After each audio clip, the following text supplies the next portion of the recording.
What is up, everybody? So, despite the Green Bay Packers giving up a 13-point lead going into the fourth quarter this past week versus the Atlanta Falcons on the road, trying to make history, they don't. They fall short.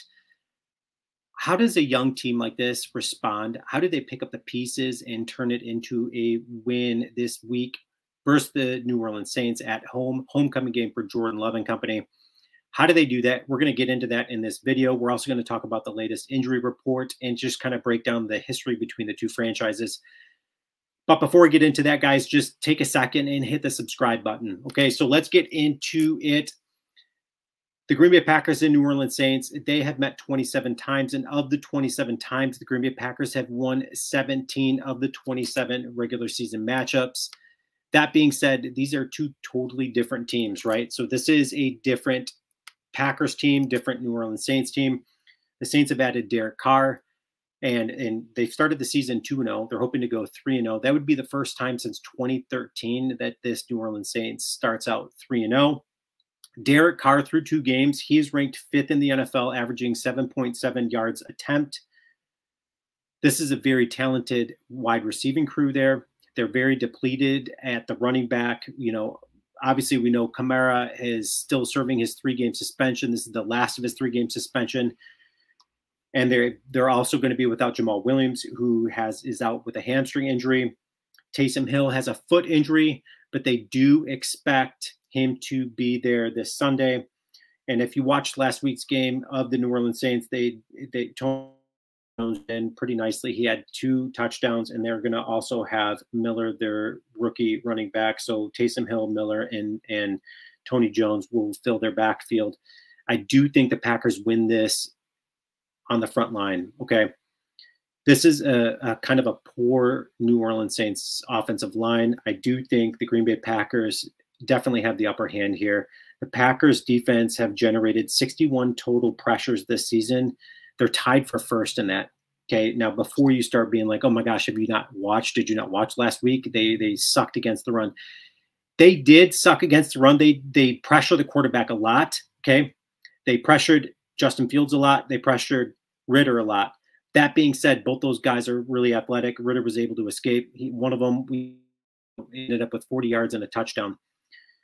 So the Packers have got to get a better job of, once they create that pressure, of then collapsing on that. So that being said, Derek Carr is not a mobile quarterback like we've seen the first 2 weeks. So I do think the Packers do win this up front. But the big thing here is that the Packers are going to be facing this nasty New Orleans Saints defense. This is a very good New Orleans Saints defense. How good are they? Through 5 games, the New Orleans Saints, they rank 5th in points allowed, in yards allowed, 3rd in third downs, red zones, as well as QB rating. The irony of that is that Jordan Love actually leads the NFL in passer rating. So this is going to be a very fun matchup to watch. How does Jordan Love respond to just the pressure that he's going to be under?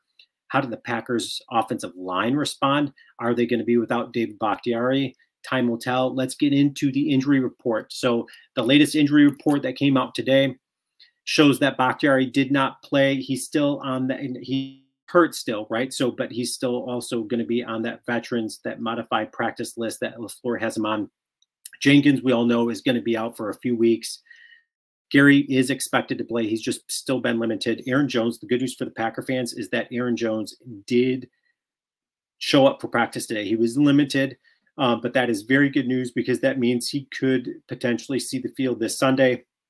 If he didn't show up for practice today, that was going to be a very strong sign that he was not going to be playing Sunday. I'm sure it's going to be very limited when he is out there, but he did play nonetheless. Lucas Van Ness is expected to play this Sunday. He was limited in practice with his elbow injury still, but Christian Watson, that's the big question mark. Is he going to be able to make it out on the field this Sunday?